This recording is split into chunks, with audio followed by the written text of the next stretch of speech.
Dan dalam ajaran Jawa kita berdoa dan bersembahyang dengan bahasa ibu.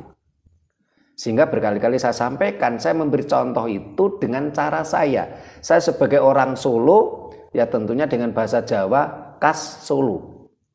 Mas Doni, Mas Puji yang asli Malang tidak harus sama plek dengan saya. Silakan dengan bahasa ibu. Itu caranya mengenalkan ke keturunan kita, anak-anak kita.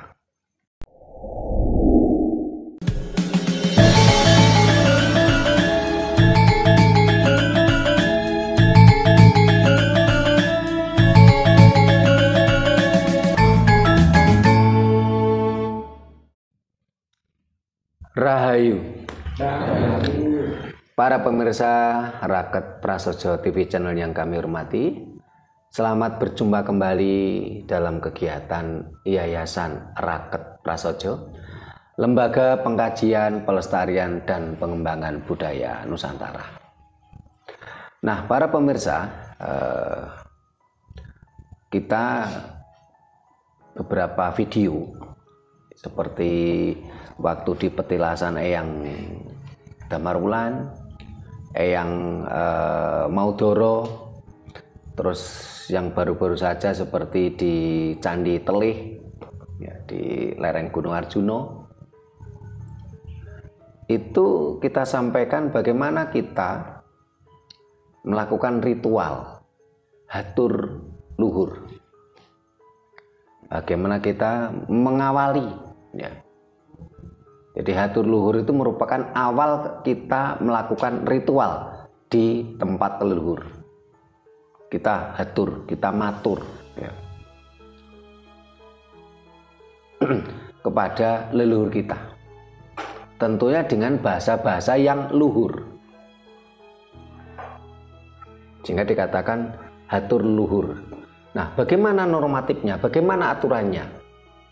Karena dari beberapa video yang sudah kita tampilkan itu ada bisa jadikan semacam referensi atau contoh para pemirsa.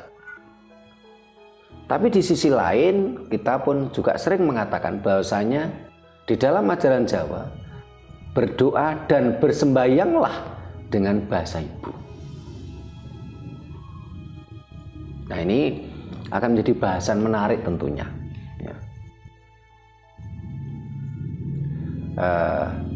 Nanti silakan para pemirsa untuk kondo takon di kolom komentar yang ada di Sanggar Budaya Raket Prasojo. Nanti juga akan kondo takon, tetapi terlebih dahulu kita mulai dengan tembangnya Bu Nani ini.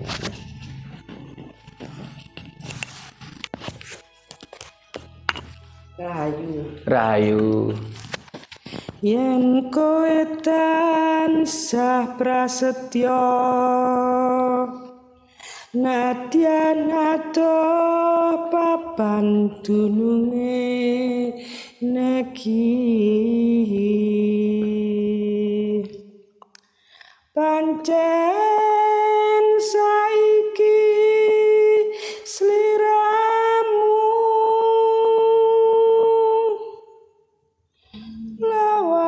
bakal kelakon.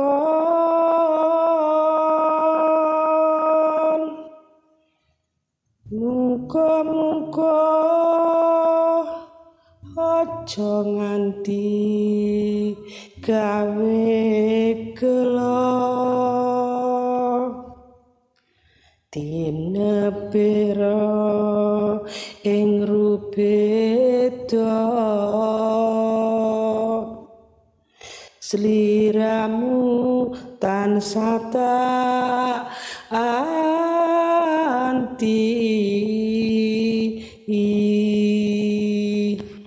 Rahayu. Rahayu. Nah, para pemirsa, demikian tadi tembang yang dilantunkan oleh Bu Nani untuk mengawali kita kondo takon, kita sarasean, kita dengan tema aturan hatur luhur. Nah, ketika kita mau hatur luhur, ya, tentunya kalau di dalam budaya Jawa, karena di dalam ajaran Jawa kan tidak ada konsep oh ini perintah Tuhan, tidak ada. Inilah budaya Jawa. Dalam ajaran Jawa, ketika kita hatur luhur itu kalau di rumah tentunya biasanya ada bubur sengkolo, bubur poncowarno ya. Setelah itu ada teh, kopi, air putih ya. Ya. Terus ada bunga ya. Ada bunga telon ya. Ya. Terus biasanya ada dupa. Nah, kalau ketika ada bunganya itu bunga setaman, terus bunga-bunga yang harum ya.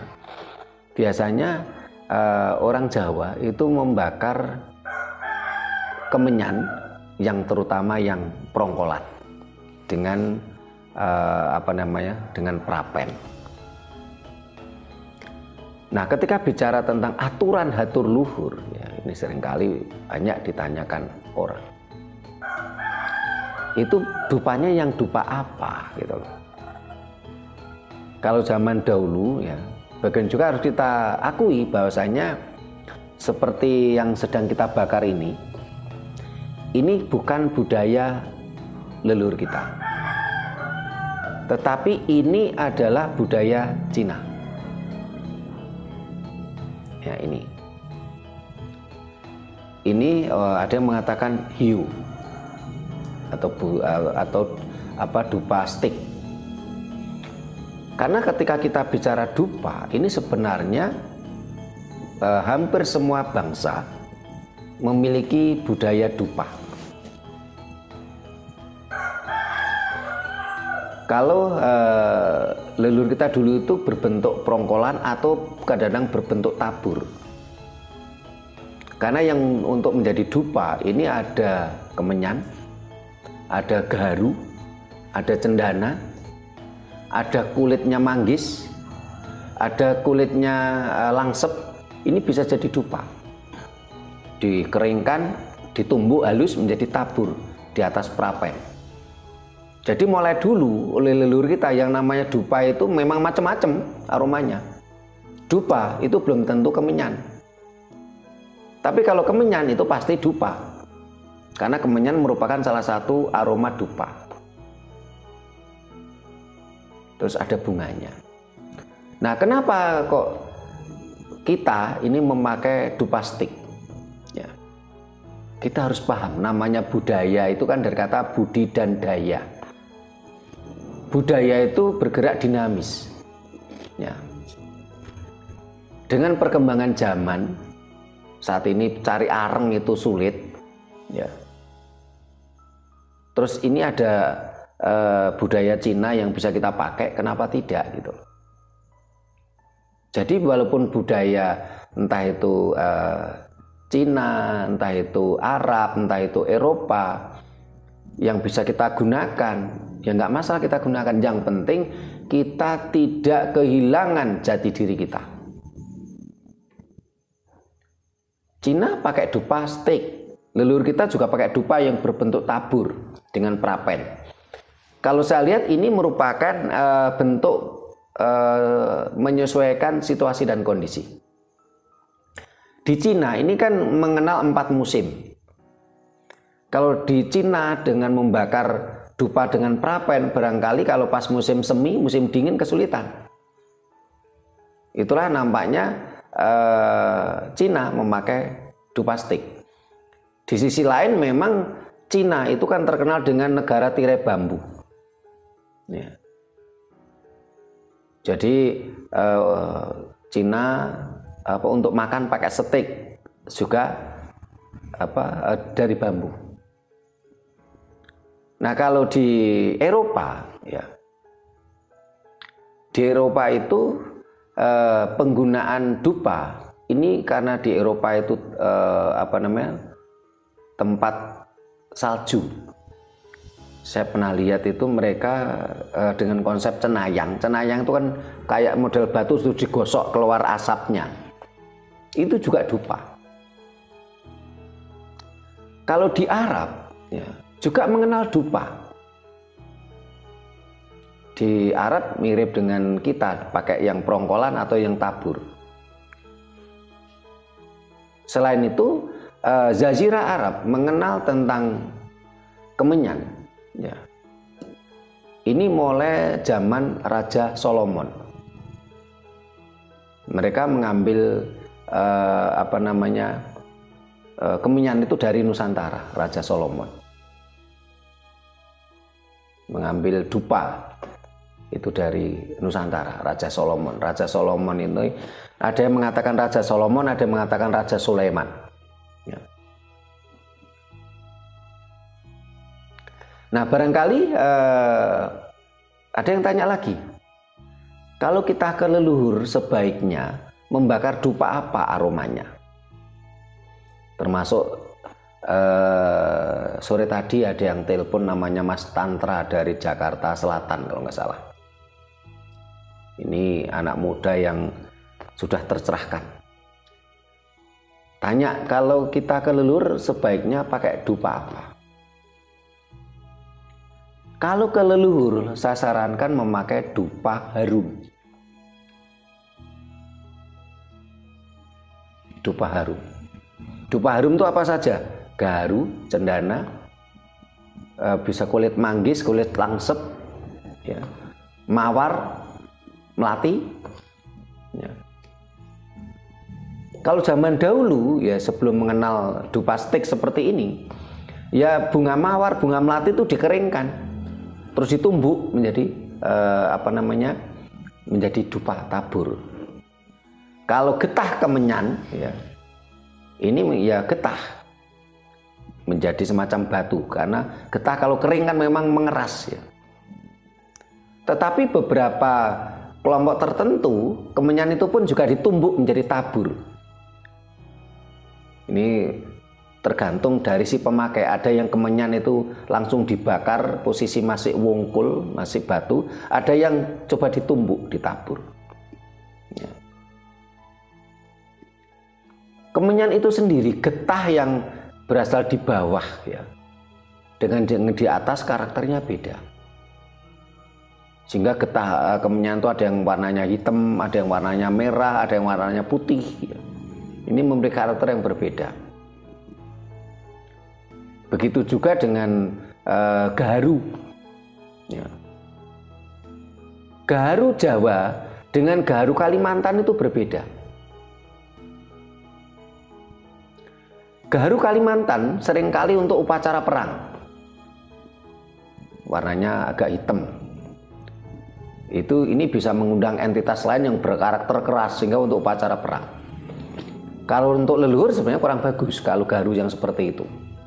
Harus cari yang harum. Kemenyan ini sebenarnya bukan kategori harum, tapi kemenyan itu kategori wangi. Leluhur kita dulu kalau mereka hatur luhur kok pakai kemenyan ada, iya, tetapi harus ada bunganya.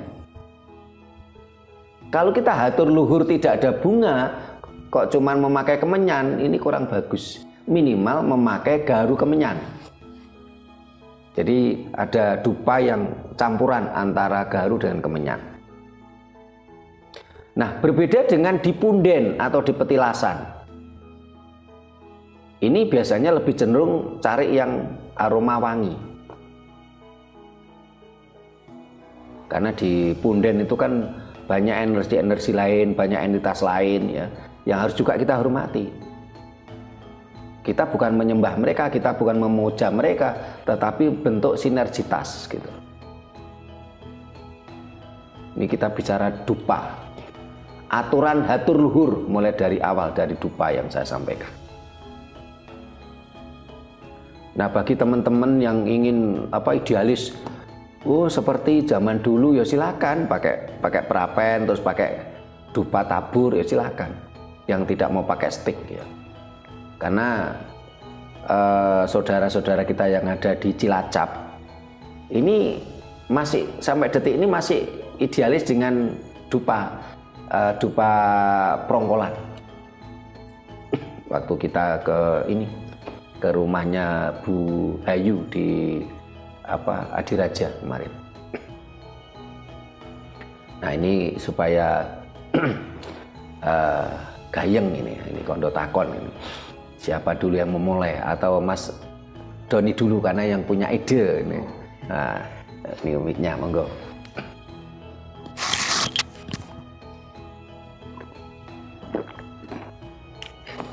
Rahayu terkait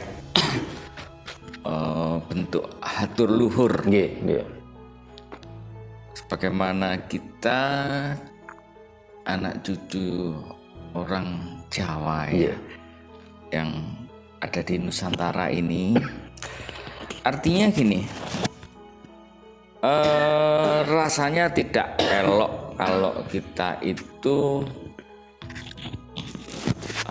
menggunakan cara dengan cara kita sendiri. Sebenarnya sih nggak masalah itu loh. Kan di situ ada esensi pesannya sebenarnya. Tapi kan akan lebih indah didengar itu kalau kita punya attitude, maksudnya toto kromo lah intinya kayak gitu. Nah, ini yang mau saya tanyakan, idealnya bentuk yang mencerminkan sikap-sikap adiluhung itu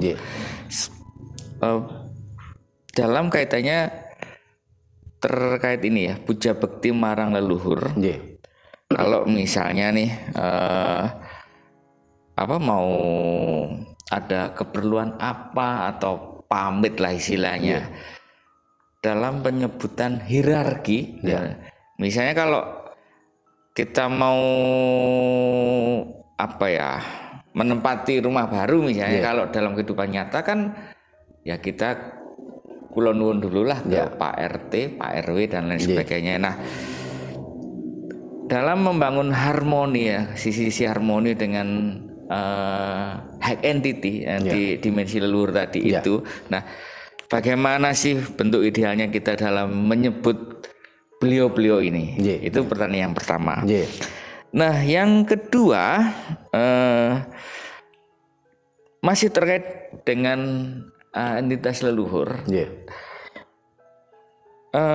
Termasuk bagaimana kita dalam menembah, bersemedi, ataupun juga waktu pamit atau ada keperluan tadi ya. Semua itu kan kita punya ini sendiri-sendiri, punya versi sendiri-sendiri karena desa mawa cara negara mawa tata. Nah, atau istilahnya yang biasanya sering disebutkan dengan menggunakan bahasa ibu. Nah, tapi di sini secara umum kurang lebihnya hampir sama. Secara umum hampir sama karena esensinya kan sama di situ. Nah, namun yang perlu dicermati ketika di awal pembukaan, ini kecenderungannya bukan hanya di tradisinya raket sih ya, di tradisi Jawa yang di tempat lain pun juga kecenderungannya akan maksudnya akan didahului dengan kalimat Hong Wilaheng. Nah, maksudnya penempatan Hong Wilaheng itu untuk apa dan gimana sih sebenarnya dibalik semua itu? Matur nuwun. Terima kasih Mas Doni. Mbak Ita nambah, Bu. Nah, monggo Bu Nani sekalian, monggo. Rahayu. Tadi dikatakan bahwa dupa itu berasal dari Cina. Oh, ini stiknya, model stik. Oh, saya pikir itu dari Cina. Kenapa kok dipakai di sini? Apa itu tidak selingkuh? Maksud saya seperti itu. Nah, dalam ritual yang mana yang harus kita membakar dupa itu, dan bagaimana cara untuk mengajarkan ke anak-anak kita mengenal leluhur itu dan kenapa harus pakai dupa. Itu saja. Rahayu. Nah, ini biar dulu nih, dua dulu nih. Ini biar Bu Nani dulu biar jelas. Jadi yang saya maksud dari Cina itu bukan dupanya, tetapi model setik ini. Jadi leluhur kita sudah lama memakai dupa, itu sudah lama, tetapi modelnya bukan stick. Nah, Cina memakai stick kalau saya pelajari karena di sana mengenal 4 musim. Sehingga kalau stick ini kan memudahkan dibakar. Produk kreatif ini. Oh iya, produk kreatif gitu loh. Tapi esensinya kan sama. Jadi tidak selingkuh budaya gitu. Maaf, salah persepsi. Jadi bukan selingkuh budaya, jadi hanya kreativitas saja. Nah, Cina kreativitas dengan setik itu kan kalau saya pelajari karena di sana mengenal 4 musim. Kalau musim dingin, musim semi kan kesulitan kalau pakai tabur. Sementara kalau di Jawa, di Nusantara ini kan musimnya kan cuma 2, kemarau dan penghujan. Nah, di sini ini kalau pakai tabur masih memungkinkan zaman dulu karena mau cari areng gampang, membuat areng gampang, tabur. Tetapi saat ini dengan berkembangnya zaman, sekarang ini kita tinggal di perkotaan, cari areng itu sulit. Ini ada produk kreatif yang bisa kita pakai gitu loh. Praktis gitu aja. Tapi tadi saya katakan saudara kita di Cilacap ini masih idealis dengan dupa tabur, dupa prongkolan gitu loh. Mereka banyak yang belum terbiasa dengan setik di Cilacap itu. Nah, bagi saudara kita yang masih ingin idealis dengan dupa prongkolan atau tabur, ya silakan, karena itu memang aslinya itu. Ini kan kreativitas yang bisa kita pakai dari Cina. Ini yang dari Bu Nani ya. Terus bagaimana aturannya, bagaimana caranya kita mengenalkan kepada keturunan kita? Kalau sebenarnya apa yang dilakukan Bu Nani udah benar, kadang-kadang cucunya diajak. Kalau kita berbagi pengalaman, anak-anak saya itu mulai kecil itu sudah saya ajari puasa weton tanpa harus pengumuman ke teman-temannya. Kalau ajaran lain ini kan kalau puasa, ya bukan puasa sih, mereka siam, ini kan pengumuman. Sehingga bagi orang yang tidak puasa, mereka mengendaki hormatilah orang siam. Wong siam karep-karepmu dhewe kok minta dihormati, itu kadang-kadang kan itu kan nampak ego banget toh. Anda mau siam atau tidak kan urusan Anda pribadi, ngapain kok warungnya ditutup. Warung minta dihormati, warung ditutup kan sangat egois banget toh. Emang saudara kita yang jualan di warung itu terus kalau ditutup terus dia ngasih makan keluarganya apa? Kalau mereka dituntut, udah saya tutup warung saya tapi 1 bulan saya dikasih kompensasi 10 juta, contoh gitu, ya enggak apa-apa gitu. Enggak apa-apa, kita enggak boleh jualan, ya, jangan egois gitu loh. Nah, kalau di dalam ajaran Jawa ya, ini kan kita tidak boleh seperti itu. Ora oleh sak karpe dewi. Kita boleh sak kepenake, ning tidak boleh sak kepenake dewi. Nah, kalau itu kan sak kepenake dewi. Nah, kalau pengalaman saya pada anak-anak saya mulai TK, itu anak-anak saya sudah saya ajari puasa, bukan siam. Puasa weton. Dan tidak perlu teriak-teriak mengeluarkan pengumuman, "Woi, saya sedang puasa." Tidak perlu. Puasa kehendak kita kok. Dan tidak perlu teriak, "Oh, saya puasa, hormati saya." Tidak perlu. Itu anak saya TK sudah saya ajari itu. Jadi teman-temannya nggak ngerti kalau anak saya sedang puasa weton 3 hari. Itu mulai TK. Nah, setelah itu kalau saya pergi ke Petilasan, ke Punden, ke Leluhur, itu saya ajak anak-anak saya itu. Doa saya keraskan supaya anak-anak saya dengar. Seperti kalau kita kemarin setiap malam minggu semedi itu saya keraskan. Saya keraskan suara saya, maksud saya memberikan contoh. Tetapi kalau saya semedi sendiri ya nggak perlu saya keraskan. Cukup yang penting itu mampu memunculkan vibrasi, getaran, energi. Kalau kita bareng-bareng saya keraskan itu hanya untuk contoh saja. Dan dalam ajaran Jawa kita berdoa dan bersembahyang dengan bahasa ibu. Sehingga berkali-kali saya sampaikan, saya memberi contoh itu dengan cara saya. Saya sebagai orang Solo, ya tentunya dengan bahasa Jawa khas Solo. Mas Doni, Mas Puji yang asli Malang tidak harus sama plek dengan saya. Silakan dengan bahasa ibu. Itu caranya mengenalkan ke keturunan kita, anak-anak kita. Terus setelah itu anak-anak itu kita biasakan diskusi. Jadi kita ajarkan sesuatu yang logis. Sehingga sampai sekarang kebiasaan saya sama anak-anak itu ya kita biasa diskusi mamanya tentang spiritual, tentang ajaran leluhur itu kita diskusi. Kita bicarakan secara logis penalaran. Itu mudah-mudahan apa yang saya lakukan ini ya mudah-mudahan bermanfaat gitu. Tapi tentunya para pemirsa dan Bu Nani kan tidak harus sama dengan saya gitu. Saya tadi kan hanya memberikan semacam berbagi cerita gitu. Nah, terus bertanya ke Mas Doni, bagaimana hierarkinya ketika kita hatur luhur? Ya. Tentunya yang pertama itu tadi ubur rampenya sudah kita bahas ya. Di video yang lain juga sudah kita bahas. Jadi tentunya awalnya kita tadi Hong Wilahing Sekar Bono Langgeng. Sebenarnya tidak harus sama dengan itu. Karena ajaran Jawa itu tidak dogmatis. Mau memakai Hong Wilahing Sekar Bono Langgeng monggo. Ya. Tetapi kalau yang sudah sinkretisme itu biasanya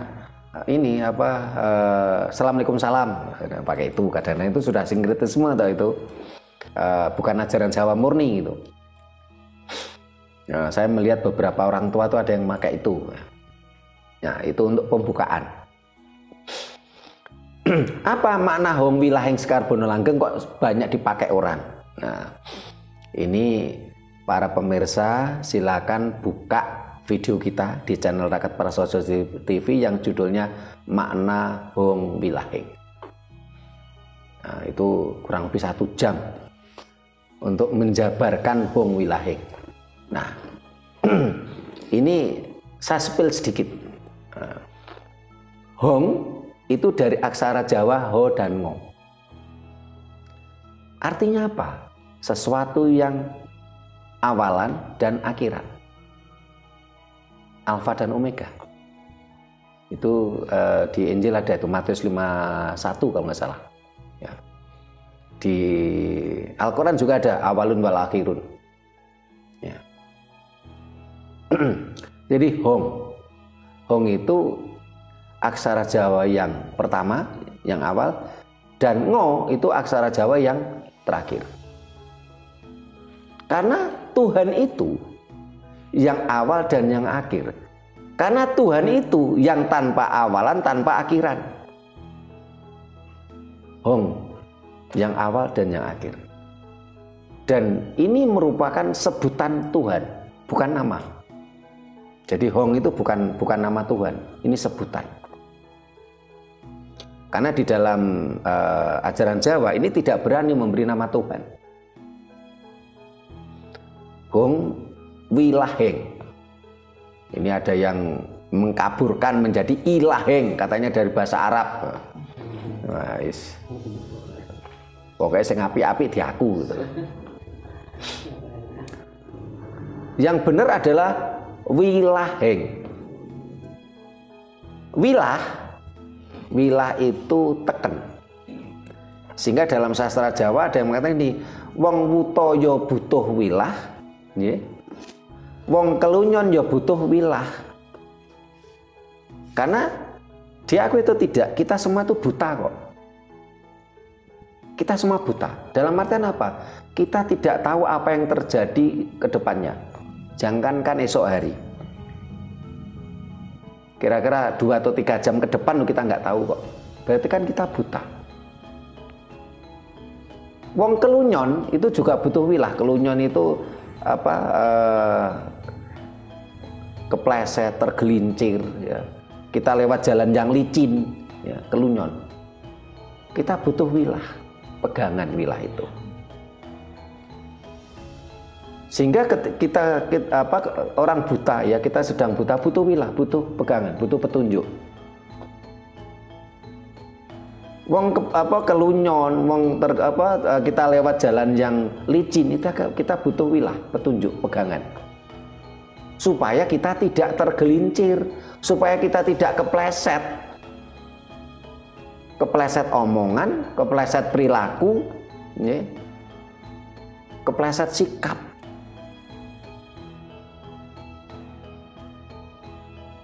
Wilah hengnya kan tetap tadi hong tadi. Nah, ini tidak saya jelaskan semuanya, nanti biar pemirsa penasaran buka sendiri videonya. Dalam artian apa? Kata hong wilah heng ini ada 3 esensi di situ. 1 esensi kita pengakuan adanya Tuhan. 2 esensi bagaimana kita butuh petunjuk Tuhan. Esensi ketiga adalah pujian kepada Tuhan. Yang satu itu adalah pengakuan, ya. Yang kedua adalah kita perlu petunjuk Tuhan. Yang ketiga adalah kita pengagungan. Ini untuk pagar. Ya. Pengakuan tadi merupakan bentuk pagar.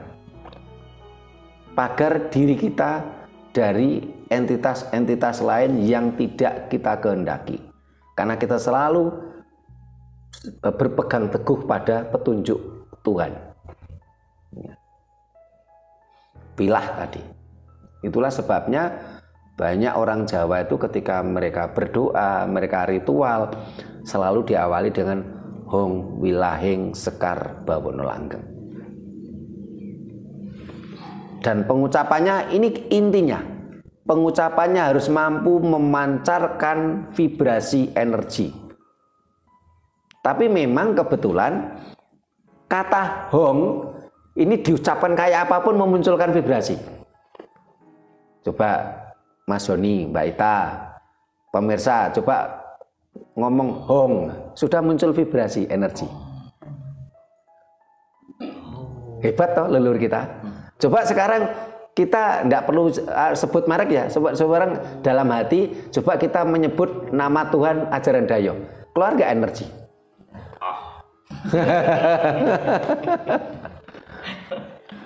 Oh, itu kan sudah menggaung. Ini sudah menggaung. Vibrasi energi. Kalau nama Tuhan dari ajaran Dayo, coba baca. Enggak keluar gitu loh. Saya nggak perlu sebut nama Tuhan ajaran Dayo, nanti ada yang baper. Tapi silahkan praktekkan sendiri. Apa nama Tuhan dari ajaran Dayo? Coba sebutkan, nggak keluar vibrasi energi. Padahal kita ketika kita sedang ritual ini kita butuh mensinergikan energi semesta. Loh, kalau kita tidak mampu memancarkan vibrasi energi kan kita nggak berhasil kita untuk mensinergikan energi semesta tadi. Ya. Setelah itu kita biasanya kan nun sewu nini danyang kaki danyang kang bawerkso. Ya, ini sebutkan daerah yang kita tempat ritual tadi. Di situ kita sebutkan nini danyang kaki danyang, tidak sebut nama. Setelah itu kalau kita tahu ditambahi mliginipun. Nah, contoh ya. Desa ini namanya kan Budengan. Desa ini nama lama. Kalau nama barunya kan sudah beda lagi, bukan Budengan. Nini dayang kaki dayang kang baru solang mengkoni desa Budengan. Karena di sini dulu banyak budengnya. Mas Joni tahu ya budeng ya? Ya.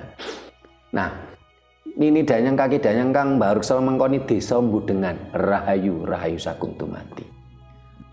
Mliginipun Eyang Putri Kuning. Karena pedayangan di sini itu Eyang Putri Kuning. Jadi ada mliginipun ya. Kususon. Cuman kan kususon bukan bahasa kita gitu loh. Nah, baru setelah itu hierarkinya ke atas. Biasanya kalau saya di sini kan biasanya terus kita nini danyang kaki danyang kang bau reksa lan mengkoni singosari sak kukupane. Ya. Karena pada waktu leluhur kita Singosari, ini wilayahnya nggak cuma Malang. Sehingga saya katakan nini danyang kaki danyang kang bau reksa lan mengkoni singosari sak kukupane. Luas. Baru mliginipun Eyang Ken Anggro ya. Lajeng ditambah Eyang Ken Anggro, Eyang Kertanegara, terus Eyang Ki Ageng Gribik. Ya. Eyang Ki Ageng Gribik ini pedayangan untuk Kadipaten Malang. Eranya berbeda. Ya. Tapi cikal bakal Kadipaten Malang itu beliau yang Ki Ageng Gribik. Sementara wilayah Kadipaten Malang ini kan dulunya Singosari, tapi karena beda era barangkali sudah jadi semak belukar lagi ya nggak tahu, karena Singosari ini kan pada abad 11-12. Sementara setelah kerajaan Singosari itu jatuh, itu abad ke-12 kan mulai bergeser ke Majapahit. Di sini kan tidak tahu waktu itu akhirnya tumbuh lagi hutan. Ya. Baru setelah itu era Kadipaten Malang itu era kurang lebih sekitar abad ke-16. Jadi setelah tadi yang pertama adalah Ken Anggro, Eyang Kertanegara, terus Ki Ageng Gribik. Nah, hierarkinya terus naik. Baru setelah itu nini danyang kaki danyang kang baru solan mengkoni tanah Jawa. Terus biasanya saya lagi nini danyang kaki danyang kang baru solan mengkoni Nusantara. Sehingga beberapa Nusantara itu kita sebutkan. Itu hierarkinya seperti itu. Kalau biasanya setelah itu Singosari, saya biasanya juga nyebut Candi Kidal karena di sana petilasannya Eyang Ken Dedes dan Anusapati. Nah, itu hierarkinya. Kalau di tempat-tempat lain hierarkinya seperti itu. Jadi mulai dari ini danyang yang tadi katanya Mas Joni ibaratnya RT RW baru naik ke atas. Nah ini Pak Giono, monggo silakan Pak Giono. Mas sedikit. Yeah. Itu tadi Kang Bau Rekso ya. Yeah. Bau Rekso atau Kang Ngrekso. Yeah. Nah, itu aja. Yeah. Jadi bedanya apa Kang Bau Rekso kan sama yang Ngrekso. Ngrekso. Yeah. Itu aja. Makasih. Nggih, matur nuwun. Mas Anton tambahan tanya, monggo.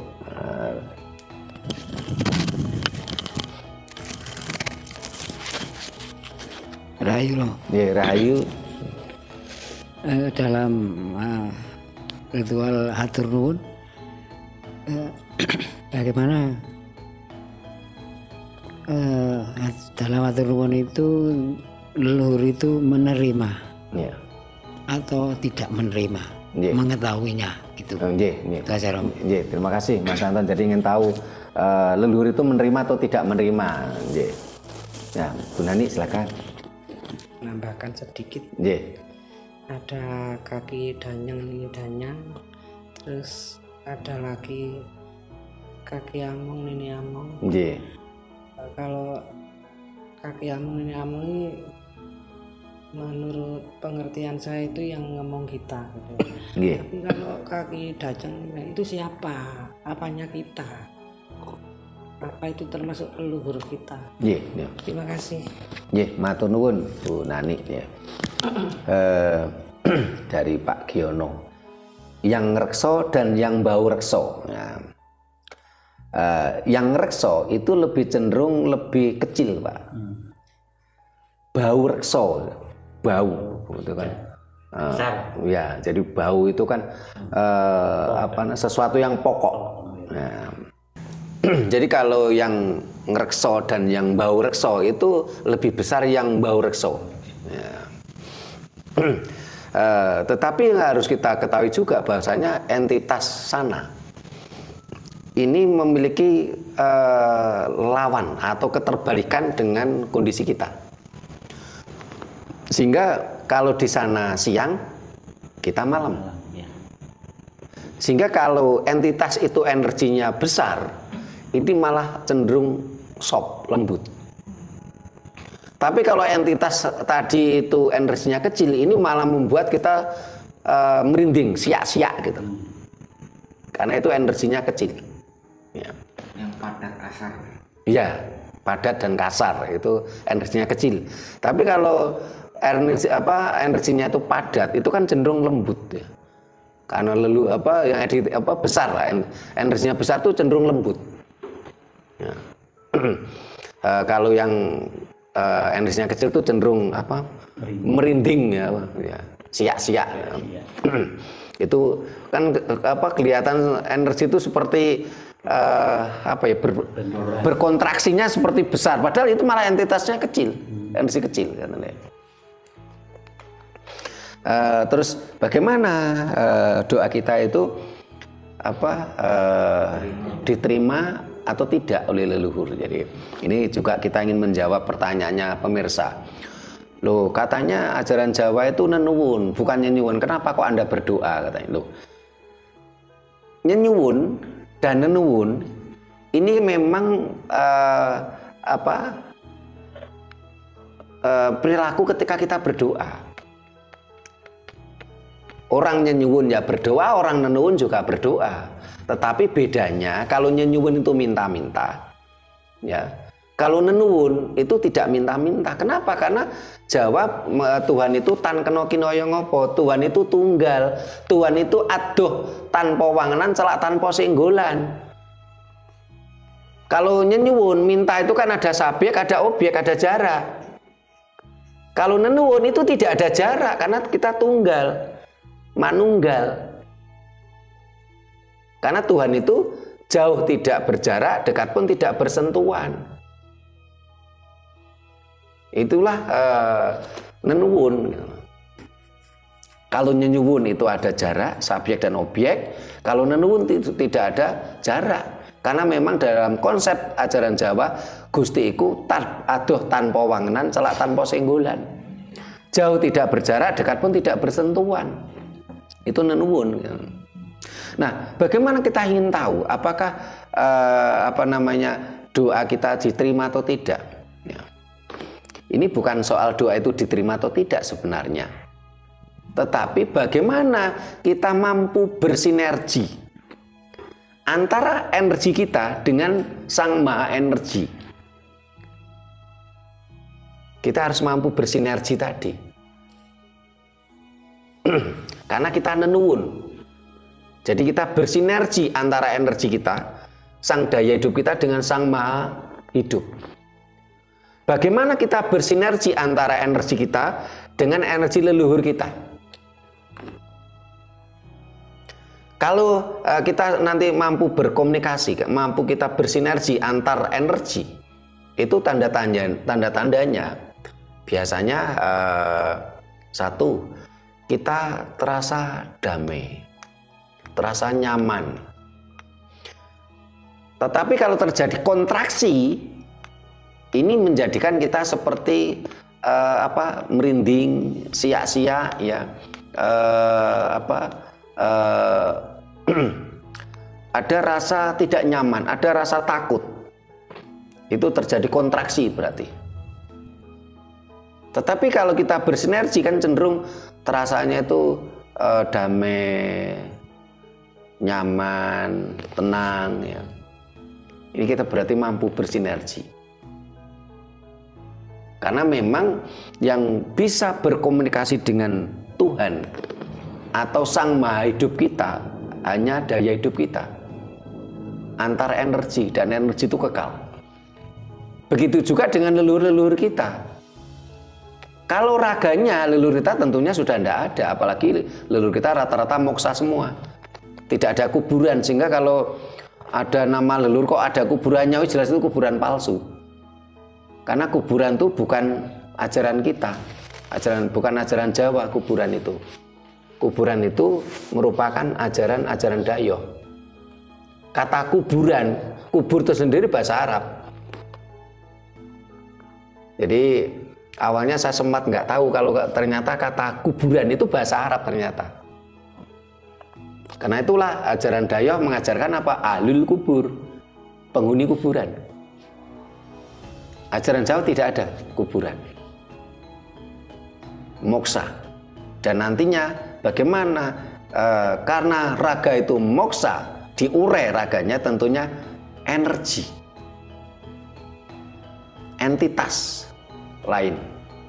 Ya, bagaimana kita bersinergi antara energi kita, sang daya hidup kita dengan energi leluhur kita, nyaman. Tapi biasanya ada lagi ketika kita di petilasan, di punden, ini kadangkala ada energi lain. Dalam bentuk apa? Selain kadang-kadang merinding gitu ya. Coba kalau nanti suatu saat tadi idenya Mas Doni dan Pak Giono kita pergi ke petilasan, ke punden. Sebagai contoh kita pergi Gunung Katu ya. Dalam posisi tidak ada angin ya. Coba kita cermati alam di sekitarnya.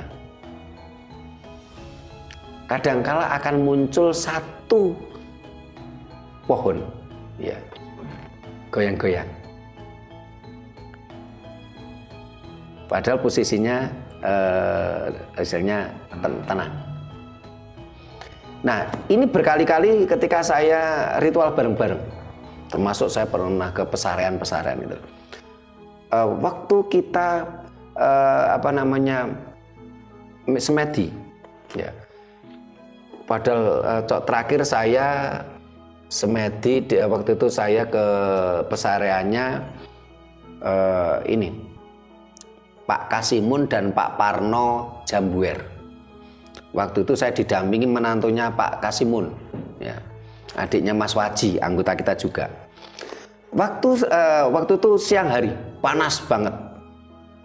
Nah, ketika kita semedi, ini ada saksinya ini. Saksinya siapa? Menantunya Pak Kasimun tadi.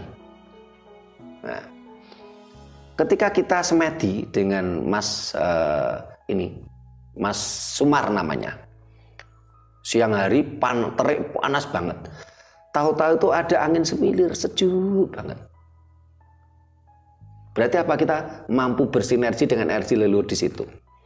Sehingga padahal siang hari, tidak tahu tengah hari waktu itu, jam berapa saya nggak tahu. Wong Jawa ngarani panas ngentang-tang. Ya.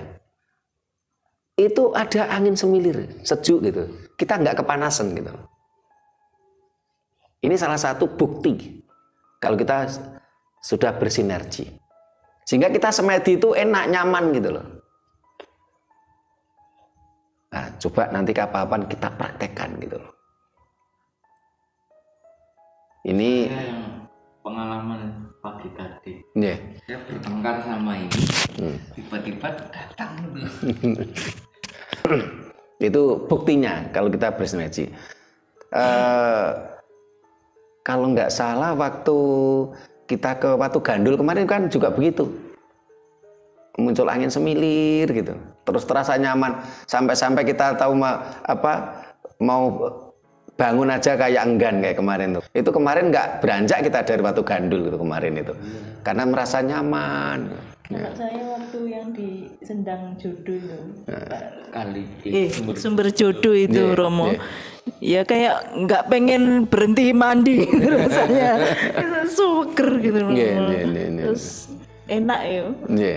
Karakternya beda atas sama bawah.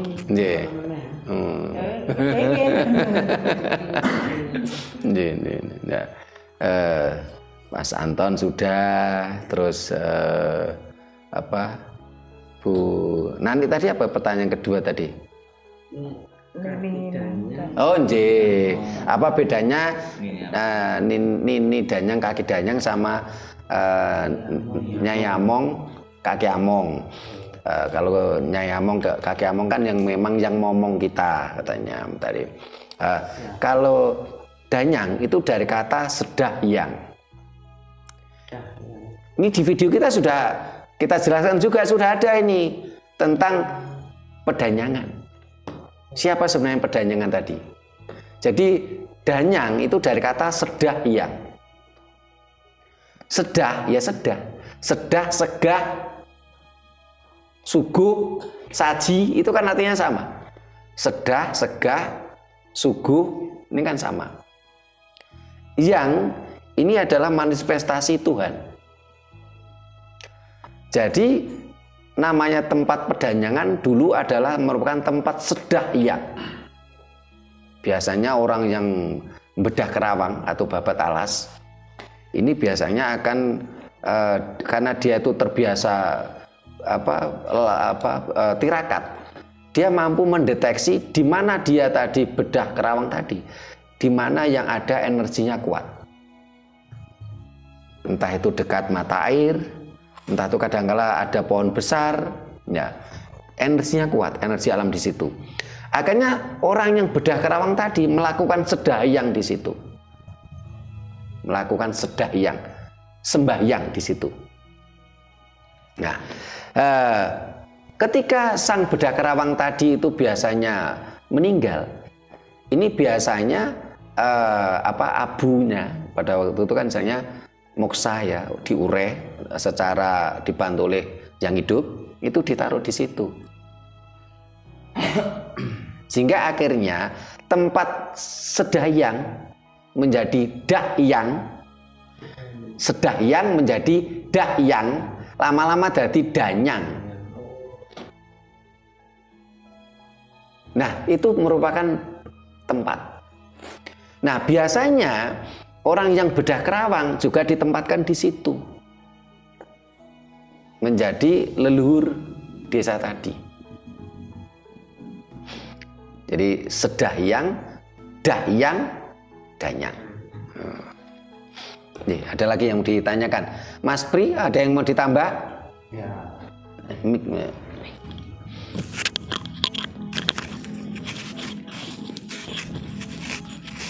Rahayu. Saya sebelumnya mohon maaf yang sebesar-besarnya bila ada kata-kata yang kurang berkenan. Ini begini, saya kadang-kadang itu kalau istilah Jawanya apa ya? Sering saya dengan ngerapak ya mengucapkan, kadang-kadang kalau kita keburu-buru itu kadang-kadang kan sering saya cukup mengucapkan gini, saya dumateng kaki jaga reksa nini jaga reksa ingkang bawa reksa sak lumahing bumi lan sak kruping langit. Nah, itu sering, tapi kalau agak lama gitu saya kadang-kadang mengucapkan dumateng kaki Among Nyai Among kuruni kaki Danyang Nyai Danyang kurunipun wonten desa dusun misalnya kalau di sini Bumi Ayu ya. Terus dumateng kaki jaga reksa nini jaga reksa ingkang bawa reksa sak lumahing bumi lan sak kruping langit lan ingkang bawa reksa jagat papat limo pancer lah kurunipun wonten diri pribadi kula ngaturaken puji bekti Gonda Arung arupi itu. Kira-kira kalau menurut yang ada di sini dan ya itu kira-kira kalau menurut Romo itu betul apa tidak? Dah cukup kita aja. Rahayu. Rahayu nggih. Matur nuwun Mas Supriyadi. Ada yang tambah lagi? Sudah, nggih. Di dalam ajaran Jawa itu kan bersembahyanglah, berdoalah dengan bahasa ibu. Jadi apa yang dikatakan Mas Supriyati ya bukan, tidak salah. Jadi di dalam ajaran Jawa itu tidak ada dogmatis. Sing dungane kudu podo, tidak ada. Silakan saja. Tetapi yang terpenting esensinya bagaimana ketika kita berdoa tadi mampu memancarkan vibrasi energi. Itu yang penting.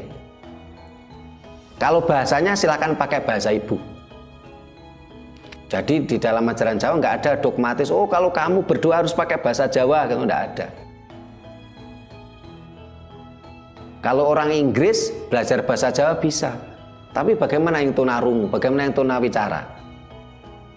Sehingga kalau ada ajaran yang dogmatis, oh bahasa yang untuk komunikasi dengan Tuhan itu hanya dengan bahasa Jawa, ini jelas ajaran ngawur gitu loh. Ini kan ada ajaran Dayoh yang modelnya gitu. Oh, kalau berdoa harus dengan bahasa ini. Doa paling abdul pakai bahasa ini. Kalau bersembahyang harus dengan bahasa ini. Sampai-sampai bangsa kita dijajah dengan bahasa itu. Ratusan triliun APBN dan APBD habis untuk itu. Kalau menurut saya itu ajaran ngawur gitu. Kenapa? Tuhan kok dikecilkan hanya tahu satu bahasa saja. Itu pun tetap tidak adil. Kenapa? Bagi kita yang tidak tunawicara, tidak tunarungu, kita bisa kok belajar bahasa itu. Tapi bagaimana yang tunarungu? Bagaimana yang tunawicara? Dalam ajaran Jawa nggak ada seperti itu. Berdoa dan bersembahyanglah dengan bahasa ibu.